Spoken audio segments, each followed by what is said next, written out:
दोस्तों आज मैं एक ऐसे टॉपिक के ऊपर डिस्कस करने जा रहा हूं जो आपके स्पोकन इंग्लिश में बहुत ज़्यादा इम्पोर्टेंट, बहुत ज़्यादा क्रूशियल रोल प्ले करता है। आप गैस करने की कोशिश कीजिए कि आखिर वो टॉपिक है क्या। जी हाँ, आपने बिल्कुल सही गैस किया। जी हाँ, मैं बात कर रहा हूँ टेंसेस की। दोस्तों टेंसेस इंग्लिश ग्रामर का एक ऐसा टॉपिक है जिसे हर एक स्टूडेंट 6 to 12 क्लास तक हर एक कक्षा में स्टडी करता है, एग्जाम में लिखता है और अच्छे मार्क्स भी गेन करता है। लेकिन बात जब आती है स्पोकन की तो वो समझ नहीं पाता कहाँ पर कौन सा टेंस यूज़ करना है, कहाँ पर कौन सी हेल्पिंग वर्ब यूज़ करनी है, कौन सी मेन वर्ब यूज़ करनी है, मेन वर्ब की कौन सी फॉर्म कहाँ पर यूज़ होगी, वो समझ नहीं पाता, वो कंफ्यूज हो जाता है। जब दूसरा कोई इंग्लिश में बोलता है तो उसको तो अंडरस्टैंड कर पाता है, लेकिन जब बात खुद की आती है इंग्लिश बोलने की तो वो नहीं बोल पाता। लेकिन दोस्तों आपको टेंशन लेने की बिल्कुल भी ज़रूरत नहीं है, क्योंकि आने वाली वीडियोस में मैं आपकी समस्या का समाधान करने वाला हूं। चलिए तो without wasting time let's get started. दोस्तों मान लीजिए एक फैमिली है। इस फैमिली के सबसे बड़े सदस्य एक बड़े बुजुर्ग हैं। इस बुजुर्ग के 3 बेटे हैं और प्रत्येक बेटे के 4 पुत्र हैं। ठीक है, अब आप ये मान लीजिए कि जो बड़े बुजुर्ग हैं उनका नाम है टेंसेस। ओके, जो इनके सबसे बड़े बेटे हैं उनका नाम है प्रेजेंट टेंस। ठीक है, जो इनका बीच का बेटा है उसका नाम है पास्ट टेंस और जो सबसे छोटा बेटा है उसका नाम है फ्यूचर टेंस। ठीक है, अब आप ये मान लीजिए जो इनका सबसे बड़ा बेटा है प्रेजेंट टेंस, उसके 4 पुत्र हैं। ठीक है, सबसे बड़ा जो पुत्र है उसका नाम है इंडेफिनेट, उससे छोटे का नाम है कंटिन्यूअस, उससे भी छोटे का नाम है परफेक्ट और सबसे छोटे का नाम है परफेक्ट कंटिन्यूअस। क्योंकि ये प्रेजेंट के बेटे हैं इसलिए ये अपने आगे सरनेम प्रेजेंट लगाते हैं। इस तरीके से इन सब के नाम हो जाएंगे present indefinite, present continuous, present perfect, present perfect continuous. Okay, चलिए दोस्तों अब मैं आपको इंट्रोड्यूस कराता हूँ टेंस के पास्ट बेटे की फैमिली से। इसका सबसे बड़ा बेटा है इंडेफिनेट, उससे छोटा कंटिन्यूअस, उससे छोटा परफेक्ट और सबसे छोटा है परफेक्ट कंटिन्यूअस। क्योंकि ये पास्ट के बेटे हैं इसलिए ये भी सरनेम लगाते हैं अपना पास्ट। ओके, इससे इनका नाम हो जाता है past indefinite, past continuous, past perfect और पास्ट परफेक्ट कंटिन्यूअस। ओके, अब टेंस के सबसे छोटे बेटे यानी फ्यूचर की फैमिली से मैं आपको इंट्रोड्यूस कराता हूँ। इसका सबसे बड़ा बेटा इंडेफिनेट, उससे छोटा कंटिन्यूअस, इससे छोटा परफेक्ट और सबसे छोटे का नाम है परफेक्ट कंटिन्यूअस। सभी के बेटों के नाम सेम है लेकिन ये सभी के सभी क्या करते हैं, अपने सरनेम लगाते हैं। इसी तरह इसके बेटों ने भी अपना सरनेम लगाया अपने फादर का, क्या है वो फ्यूचर। ओके, इसलिए इनके नाम हो जाते हैं future indefinite, future continuous, future perfect और फ्यूचर परफेक्ट कंटिन्यूअस। ओके, तो ये थी दोस्तों टेंस की पूरी फैमिली। अब हम टेंस का जो सबसे पहला बेटा है प्रेजेंट, उसकी पूरी फैमिली के बारे में हम एक एक करके अध्ययन करेंगे। ठीक है दोस्तों, प्रेजेंट टेंस के सबसे बड़े बेटे प्रेजेंट इंडेफिनेट की एक आदत है।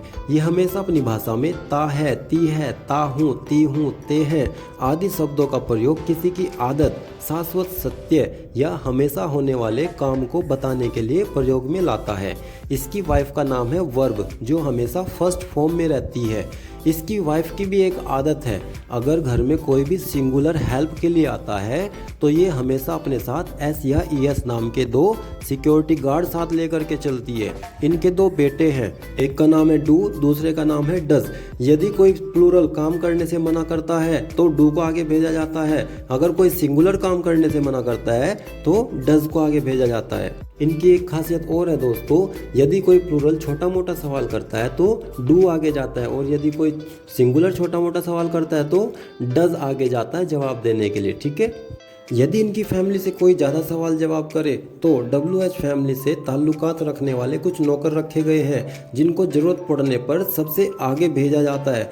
चलिए दोस्तों इन सभी बातों को हम कुछ एग्जाम्पल्स के द्वारा समझने की कोशिश करते हैं। दोस्तों सबसे पहले हम पॉजिटिव या अफर्मेटिव सेंटेंसेस को लेंगे जिनको ट्रांसलेट करने के लिए हम एक फॉर्मूला यूज़ करेंगे जो इस प्रकार होगा, सब्जेक्ट प्लस वर्ब की फर्स्ट फॉर्म प्लस एस या ईएस प्लस ऑब्जेक्ट। अब मैं कुछ सेंटेंसेस ले लेता हूं, उनको फिर इंग्लिश में ट्रांसलेट करूंगा। ट्रांसलेट करने के बाद मैं आपको बताऊंगा कि उनको हमने कैसे कैसे ट्रांसलेट किया। ठीक है, सबसे पहला सेंटेंस है हमारा, रोहन हर रोज़ यहाँ आता है। नेक्स्ट सेंटेंस है, मेरा भाई अमेरिका में रहता है। नेक्स्ट है, वह बोलने से पहले सोचता है। नेक्स्ट सेंटेंस है वह धारा प्रवाह अंग्रेजी बोलती है। नेक्स्ट सेंटेंस है वे हर दिन यहाँ आते हैं। नेक्स्ट सेंटेंस है हमारा तुम इस पोशाक में अच्छे दिखते हो। नेक्स्ट सेंटेंस है सूरज पूरब में उगता है। नेक्स्ट सेंटेंस है हमारा मैं हर रोज़ अंग्रेजी का अभ्यास करता हूँ।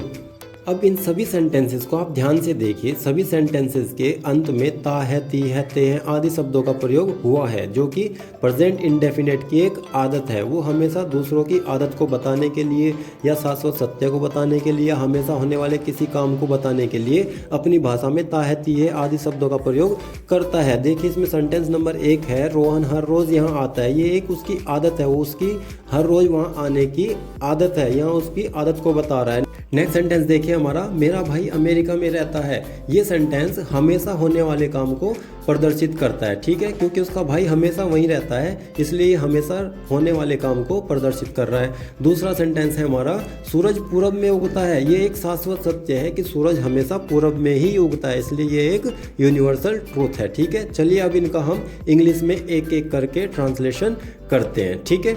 हमारा सबसे पहला सेंटेंस था रोहन हर रोज़ यहाँ आता है। इसका इंग्लिश ट्रांसलेशन हो जाएगा Rohan comes here every day. अब सेंटेंस को ध्यान से देखिए, जो वर्ब है कम्स, यहाँ पर वर्ब की फर्स्ट फॉर्म यूज़ हुई है। क्योंकि रोहन सिंगुलर है, हमारा जो सब्जेक्ट रोहन है वो सिंगुलर है, इसलिए जो वर्ब है अपने साथ क्या लेकर आई, एक गार्ड लेकर आई। किस नाम का, एस नाम का, ठीक है। मैंने आपको बताया था कि जो प्रेजेंट इंडेफिनिट की वाइफ है वो फर्स्ट फॉर्म में रहती है, और अगर कोई भी सिंगुलर आता है हेल्प के लिए तो हमेशा अपने साथ SEIS नाम का गार्ड साथ लेकर के चलती है, ठीक है। देखा आपने, यहाँ पे सिंगुलर है रोहन, इसलिए अपने साथ क्या लेकर आई, एस नाम का गार्ड लेकर आई, इसलिए सेंटेंस हो गया Rohan comes here every day. Next sentence ले लेते हैं। नेक्स्ट सेंटेंस था हमारा मेरा भाई अमेरिका में रहता है। इसको इंग्लिश में ट्रांसलेशन क्या हो जाएगा, my bro lives in America. अब देखिए फिर ध्यान से देखिए, जो लिव्स है वो वर्ब की फर्स्ट फॉर्म है, अपने साथ क्या लेकर के आई, एस नाम का एक गार्ड लेकर आई। क्यों आई लेकर, क्योंकि माई ब्रो एक सिंगुलर सब्जेक्ट है, ठीक है, इसलिए सेंटेंस हो गया my bro lives in America. Next sentence था हमारा वह बोलने से पहले सोचता है। इंग्लिश में हो जाएगा ही थिंक्स बिफोर स्पीक। ही एक सिंगुलर सब्जेक्ट है और थिंक सोचना होता है, ठीक है। थिंक वर्ब की फर्स्ट फॉर्म है, अपने साथ एस नाम का एक गार्ड लेकर आई। क्यों, क्योंकि ही जो सब्जेक्ट है वो एक सिंगुलर है, इसलिए सेंटेंस हमारा क्या हो गया, ही थिंक्स बिफोर स्पीक, ठीक है। नेक्स्ट सेंटेंस था हमारा वह धारा प्रवाह अंग्रेजी बोलती है। सी स्पीक्स फ्लुएंट इंग्लिश। अब देखिए स्पीक को ध्यान से देखिए, ये वर्ब की फर्स्ट फॉर्म है, साथ में एस नाम का क्या लगा है, गार्ड आया हुआ है, सिक्योरिटी गार्ड आया हुआ है। क्यों आया हुआ है, क्योंकि जो सब्जेक्ट है सी वो हमारा क्या है, सिंगुलर है, इसलिए सेंटेंस हो गया हमारा she speaks fluent English. Next sentence क्या था हमारा, नेक्स्ट था वे हर दिन यहाँ आते हैं। इंग्लिश में ट्रांसलेशन हो जाएगा दे कम हेयर एवरी डे। अब देखिए ध्यान से, जो वर्ब है वो क्या है, कम है, ठीक है। अब इसके साथ कोई भी गार्ड नहीं आया। क्यों नहीं आया, क्योंकि जो हमारा सब्जेक्ट है वो प्लूरल है, सिंगुलर ना होके प्लूरल है, इसलिए जो वर्ब है अपने साथ कोई भी गार्ड नहीं लेकर आई, ठीक है। इसलिए सेंटेंस हो गया हमारा दे कम हेयर एवरी डे, ठीक है। नेक्स्ट सेंटेंस था हमारा तुम इस पोशाक में अच्छे दिखते हो।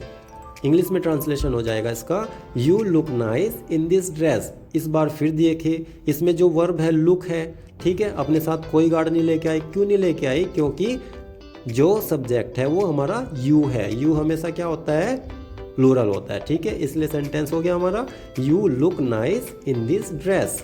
नेक्स्ट सेंटेंस था हमारा सूरज पूरब में उगता है। इंग्लिश में हो जाएगा the sun rises in the east. अब वर्ब को ध्यान से देखिए, राइज, राइज होता है उगना, इसकी फर्स्ट फॉर्म है, इसमें एस लगाया। क्यों लगाया, क्योंकि यहाँ पर जो सब्जेक्ट है हमारा वो सिंगुलर है, ठीक है, इसलिए सेंटेंस हो गया हमारा the sun rises in the east. Next sentence था हमारा मैं हर रोज अंग्रेजी का अभ्यास करता हूँ। आई प्रैक्टिस इंग्लिश एवरी डे।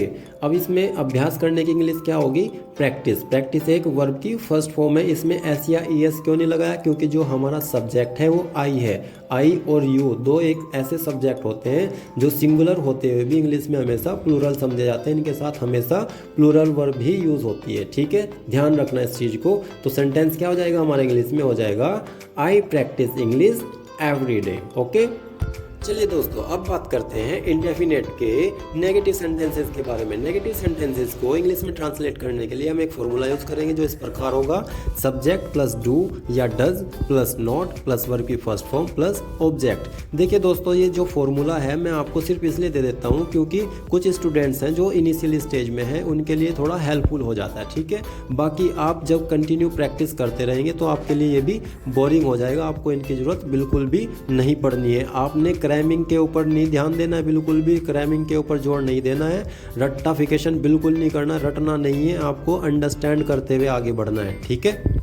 चलिए दोस्तों, नेगेटिव सेंटेंसेस ले लेते हैं। नंबर 1 सेंटेंस है हमारा, रोहन यहाँ नहीं आता है। नंबर 2 है, वह बोलने से पहले नहीं सोचता है। नंबर 3, वे यहाँ हर रोज नहीं आते हैं। नंबर 4, तुम इस पोशाक में अच्छे नहीं दिखते हो। नंबर 5, मैं हर रोज अंग्रेजी का अभ्यास नहीं करता हूँ। देखिए दोस्तों, आप देख रहे होंगे कि जो मैंने अफर्मेटिव सेंटेंसेस लिए थे वही सेंटेंसेस मैंने नेगेटिव में लिए हैं, सिर्फ इसलिए ताकि आप इजीली समझ सके कि पॉजिटिव सेंटेंस को नेगेटिव में कैसे कन्वर्ट करते हैं। इसी तरह से मैं इन्हीं सेंटेंस को इंट्रोगेटिव में भी लूँगा ताकि आप अच्छे से ईजिली समझ सके कि एक ही सेंटेंस को हम कैसे नेगेटिव बना सकते हैं और कैसे सिचुएशन के अकॉर्डिंग इंट्रोगेटिव बना सकते हैं, ठीक है। चलिए अब एक एक करके इनको इंग्लिश में ट्रांसलेट करते हैं।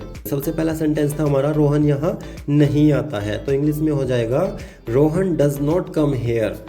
अब इस सेंटेंस को आप ध्यान से देखिए दोस्तों, इस सेंटेंस में मैंने डज का प्रयोग किया है। क्यों किया है? क्योंकि मैंने आपको बताया था, याद कीजिए, कि प्रेजेंट इंडेफिनिट के 2 बेटे हैं, एक डू और दूसरा डज। यदि कोई प्लूरल काम करने से मना करता है तो डू आगे जाता है, अगर कोई सिंगुलर काम करने से मना करता है तो डज आगे जाता है। अब ये देखिए, यहाँ पर रोहन क्या है? सिंगुलर सब्जेक्ट है, ठीक है। ये काम करने से मना कर रहा है कि Rohan does not come here, Rohan यहाँ नहीं आता है, ये काम करने से मना कर रहा है ना, तो इसलिए सिंगुलर सब्जेक्ट के साथ क्या आया? डज आया, ठीक है। समझ गए आप इस चीज को? चलिए नेक्स्ट सेंटेंस पे बढ़ते हैं। नेक्स्ट सेंटेंस है हमारा, वह बोलने से पहले नहीं सोचता है। इंग्लिश में हो जाएगा, he does not think before speak, he does not think before speak। अब फिर देखिए, इसमें जो सब्जेक्ट है वो क्या है? ही, सिंगुलर है, और सिंगुलर जब काम करने से मना करता है तो आगे कौन जाता है? इंडेफिनेट का छोटा बेटा डज आगे जाता है, ठीक है। तो इसलिए यहाँ पर क्या आया? डज आया, ठीक है। चलिए नेक्स्ट सेंटेंस देखते हैं। नेक्स्ट सेंटेंस था हमारा, वे यहाँ हर रोज नहीं आते हैं। इंग्लिश में हो जाएगा, दे does not come hair every day. अब ध्यान से देखिए दोस्तों, यहाँ पर हमने डू का प्रयोग किया है। क्यों किया है डू का प्रयोग? क्योंकि यहाँ पर जो सब्जेक्ट है वो प्लूरल है। मैंने बताया था, जब प्लूरल काम करने से मना करे तो कौन आगे आएगा? डू आगे आएगा। तो इसलिए सेंटेंस क्या हो गया हमारा? They do not come hair every day. Next sentence था हमारा, तुम इस पोशाक में अच्छे नहीं दिखते हो।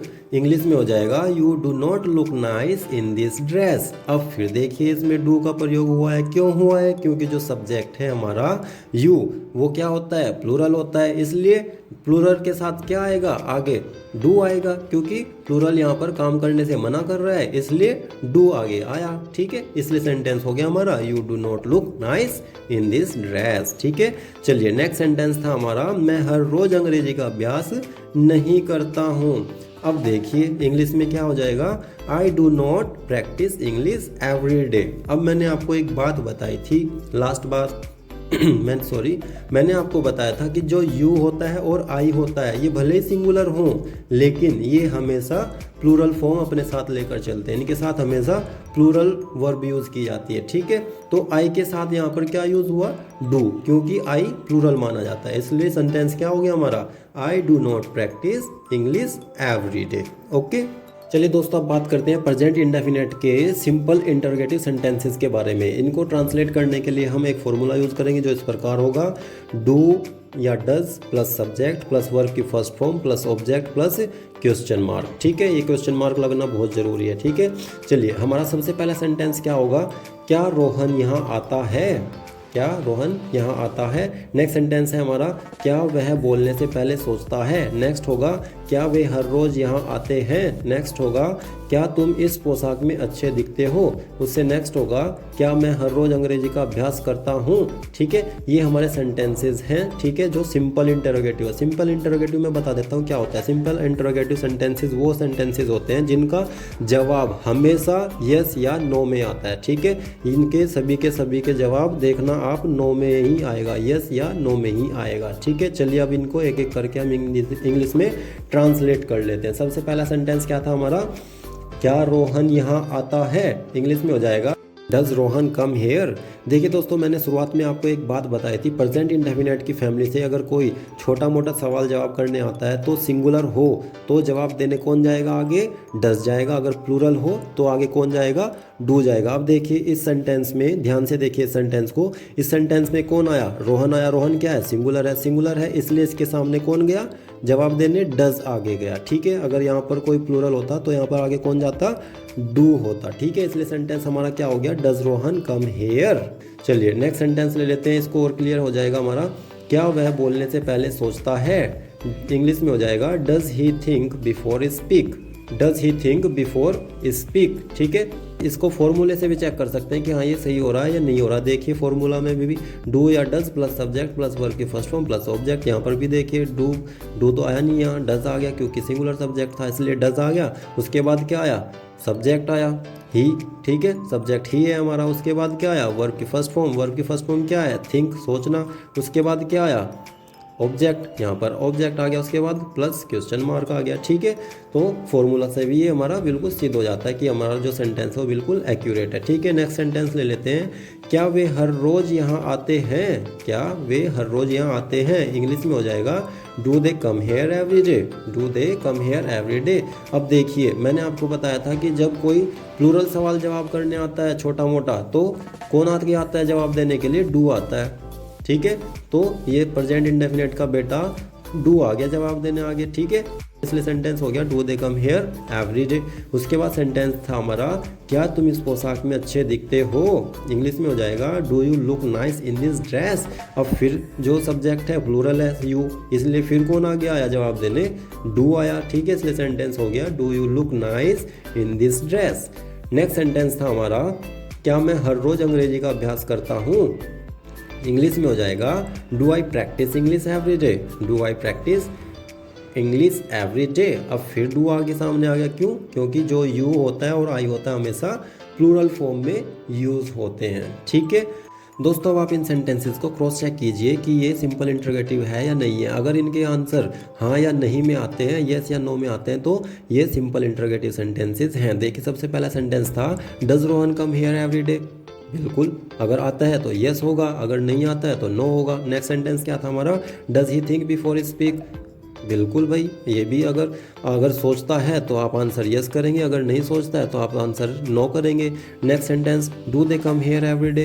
बिल्कुल, ये भी बिल्कुल एकदम सही सिद्ध हो रहा है। अगर आते हैं तो यस में जवाब दोगे, अगर नहीं आते हैं तो नो में जवाब आएगा। ठीक है, इस तरह से आप सभी सेंटेंसेस को क्रॉस चेक करके देख सकते हैं। अगर यस या नो में आंसर आता है तो वो सेंटेंस आपके क्या होंगे, सिंपल इंटरोगेटिव सेंटेंसेस होंगे। ठीक है, चलिए दोस्तों अब बात करते हैं प्रेजेंट इंडेफिनिट के डबल इंटरोगेटिव सेंटेंसेस के बारे में। दोस्तों डबल इंटरोगेटिव सेंटेंसेस वो होते हैं जिनका आंसर यस या नो में ना देकर डिटेल में देना होता है। ठीक है, इन सेंटेंसेस को इंग्लिश में ट्रांसलेट करने के लिए हम एक फॉर्मूला यूज़ करेंगे जो इस प्रकार होगा WH फैमिली प्लस डू या does plus subject plus verb की first form plus object plus question mark. ठीक है, सबसे पहले हम अब हिंदी में सेंटेंसेस ले लेते हैं, फिर उनको 1 बाय 1 इंग्लिश में ट्रांसलेट करेंगे। ठीक है, चलिए सबसे पहला सेंटेंस है हमारा रोहन यहाँ क्यों आता है। नेक्स्ट है वह बोलने से पहले क्यों सोचता है। नेक्स्ट है वे हर रोज़ यहाँ कहाँ से आते हैं। नेक्स्ट है तुम इस पोशाक में कब अच्छे दिखते हो। नेक्स्ट सेंटेंस होगा हमारा कौन अंग्रेजी का अभ्यास रोज करता है। देखिए सेंटेंसेस वही हैं लेकिन मैंने उनको डबल इंटरोगेटिव बनाया ताकि आपको समझ में आ जाए कि WH फैमिली होती क्या है। ठीक है, नहीं तो मैं यहाँ पर क्यों का यूज़ करके सभी सेंटेंसेस बना सकता था, लेकिन मैंने यहाँ पर क्यों की जगह कहाँ, कब, कौन, ये सेंटेंसेस में यूज़ किए ताकि आपको WH फैमिली की अच्छे से जानकारी हो सके। ठीक है, चलिए सबसे पहले सेंटेंस था हमारा जो, उसको इंग्लिश में ट्रांसलेट करते हैं। सबसे पहला था रोहन यहाँ क्यों आता है, हमारा इंग्लिश में हो जाएगा why does Rohan come here. Why does Rohan come here, WH family formula में बताया था मैंने। ठीक है, वो सबसे पहले आ गया वाई, और डज क्यों आया, क्योंकि रोहन क्या है, सिंगुलर है, इसलिए डज रोहन कम हेयर। हाँ, एक बात मैं आपको बता दूं, जहाँ पर डज आ जाता है वहाँ पर वर्ब के साथ कभी भी एस या ईएस नहीं आता। ध्यान रखना, जहाँ पर वर्ब का बेटा डज आ जाएगा वहाँ पर वर्ब अपने साथ एस या ईएस नाम का कोई सा भी गार्ड साथ लेकर के नहीं चलेगी। ध्यान रखना इस बात को। ठीक है, सेंटेंस हो गया हमारा why does Rohan come here. Next sentence था वह बोलने से पहले क्यों सोचता है। इसका ट्रांसलेशन हो जाएगा why does he think before speak.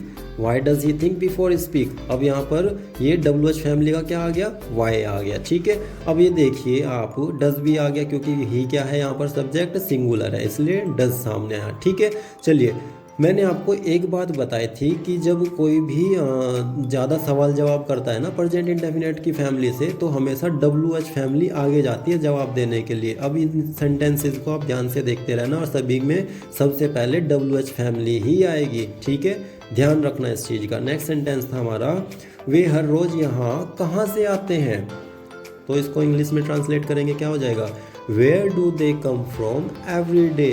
Where do they come from every day. ठीक है, ये हुआ हमारा इंग्लिश में इसका ट्रांसलेशन। अब देखिए यहाँ पर डू आ गया। ठीक है, डू आ गया क्यों, क्योंकि दे है। दे क्या है, प्लूरल है। प्लूरल से जब सवाल जवाब करने आएगा कोई तो डू जवाब देगा, लेकिन अगर कोई ज़्यादा सवाल जवाब करेगा, यानी कि डबल इंटरोगेटिव हो गया ना, जब कोई ज़्यादा सवाल जवाब करेगा तो सामने कौन आएगा जवाब देने, किसको भेजा जाता था, वहाँ बताया था फैमिली में कि WH फैमिली के नौकर जो रखे हुए हैं वो आगे जाते हैं जवाब देने के लिए। ठीक है, इसलिए यहाँ पर क्या आ गया, वेयर आ गया। ठीक है, नेक्स्ट सेंटेंस आ गया तुम इस पोशाक में कब अच्छे दिखते हो। इंग्लिश में ट्रांसलेशन हो जाएगा when do you look nice in this dress. तुम इस ड्रेस में कब अच्छे दिखते हो, क्योंकि ये डबल इंटरोगेटिव है। मैंने बताया था जब ज़्यादा सवाल जवाब होता है तो WH फैमिली सबसे आगे आएगी। ठीक है, तो यहाँ पर क्या आ गया, सबसे पहले वेन आ गया। ठीक है, हमारा नेक्स्ट सेंटेंस था कौन अंग्रेजी का अभ्यास रोज करता है।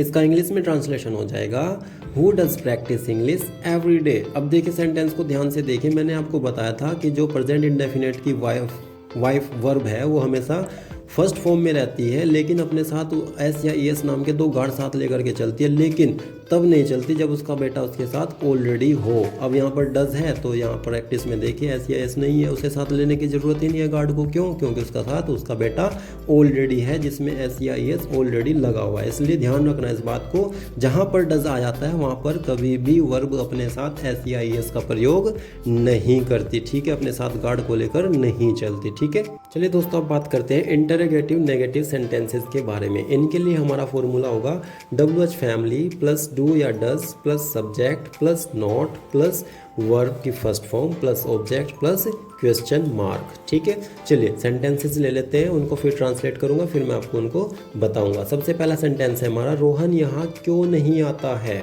नेक्स्ट सेंटेंस हो जाएगा तुम बोलने से पहले क्यों नहीं सोचते हो। नेक्स्ट सेंटेंस हो जाएगा मैं अंग्रेजी का अभ्यास क्यों नहीं करता हूँ। नेक्स्ट सेंटेंस हो जाएगा तुम हर रोज़ क्यों नहीं आते हो। चलिए एक एक करके इंग्लिश में ट्रांसलेट करते हैं इनको। सबसे पहला था रोहन यहाँ क्यों नहीं आता है। इंग्लिश में हो जाएगा why does Rohan not come hair. देखिए अगर आप फॉर्मूला के अकॉर्डिंग चलोगे, ग्रामेटिकली चलोगे, तो उसके अकॉर्डिंग ये सेंटेंस बिल्कुल ठीक है। स्पोकन में आप लेकिन इसको ऐसे भी बोल सकते हैं why does not Rohan come here. ठीक है, और दूसरी तरीके से आप ये भी बोल सकते हैं why Rohan does not come here. ठीक है, एक ही सेंटेंस को आप इस सेंटेंस को तीन तरीके से बोल सकते हैं, वो भी गलत नहीं होगा। लेकिन अगर आपको ग्रामेटिकली चलना है तो प्रॉपर ये होगा, कौन सा, why does Rohan not come here. ठीक है, चलिए नेक्स्ट सेंटेंस था हमारा तुम बोलने से पहले क्यों नहीं सोचते हो। इंग्लिश में हो जाएगा why do you not think before speak. ठीक है, ग्रामेटिकली बिल्कुल ठीक है, लेकिन स्पोकन में आप बोल सकते हो why don't you think before speak. ठीक है, आप इस तरीके से भी सेंटेंस को स्पोकन में बोल सकते हैं। नेक्स्ट सेंटेंस था हमारा मैं अंग्रेजी का अभ्यास क्यों नहीं करता हूँ। इंग्लिश में हो जाएगा why do I not practice English. Spoken में आप इसको ऐसे ही बोल सकते हो why don't I practice English. ठीक है, इस तरह भी आप इसको इंग्लिश में बोल सकते हैं। नेक्स्ट सेंटेंस था हमारा, तुम हर रोज क्यों नहीं आते हो। इंग्लिश में हो जाएगा why do you not come every day. Okay, इसको आप यही बोल सकते हो, why don't you come every day. ठीक है, तुम रोज क्यों नहीं आते हो। तो ये थी दोस्तों प्रेजेंट टेंस के सबसे बड़े बेटे प्रेजेंट इंडेफिनेट टेंस की फैमिली, जिसमें उसकी वाइफ वर्ब हमेशा फर्स्ट फॉर्म में रहती है, अपने साथ हमेशा SEIS नाम के 2 गार्ड लेकर चलती है। इनके 2 बेटे हैं, डू या डज। इसकी वाइफ की एक खासियत है, जब इसका बेटा डज साथ में जाता है वर्ब के, तो वर्ब अपने साथ कोई भी गार्ड लेकर नहीं चलती। ठीक है, इनकी फैमिली में WH फैमिली से ताल्लुकात रखने वाले कुछ सर्वेंट्स भी रखे गए थे। ठीक है, तो मिलते हैं दोस्तों नेक्स्ट वीडियो में प्रेजेंट टेंस के नेक्स्ट बेटे प्रेजेंट कंटिन्यूअस की फैमिली के साथ। उम्मीद करता हूं दोस्तों आपको ये वीडियो जरूर पसंद आई होगी। अगर आपको वीडियो पसंद आई तो प्लीज़ चैनल को सब्सक्राइब करें, बेल आइकन को हिट करें, वीडियो को लाइक करें और अपने दोस्तों के साथ ज़्यादा से ज़्यादा शेयर करें। मिलते हैं नेक्स्ट वीडियो में, तब तक के लिए keep learning, keep watching and जय हिंद।